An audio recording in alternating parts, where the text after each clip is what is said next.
সবুজ শ্যামল সোনালী ফসল, কত সুন্দর লাগে। ধান ক্ষেত দিয়ে আইসা ভিডিও করতেছি। এই যে দেখেন গাইস, কত সুন্দর ধান ক্ষেত। ওই যে পুরো বাগানটার মধ্যে আমাদের বাসা।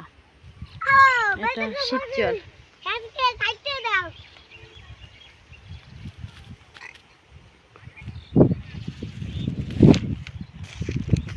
আপনাদের সাথে আরেকটা কথা শেয়ার করতেছি। এই যে দেখেন একটা জমি মাটি ভরা, এই জমিটা আমি কিনছি প্রায় 1 বছর যাবত। মাটি ফালানোর জন্য চারোধারে বেকু দিয়া পাম দিছি।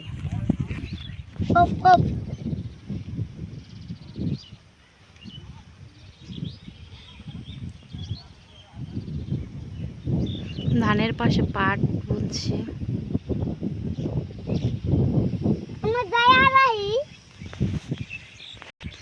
দেখেন জমিটা কত সুন্দর।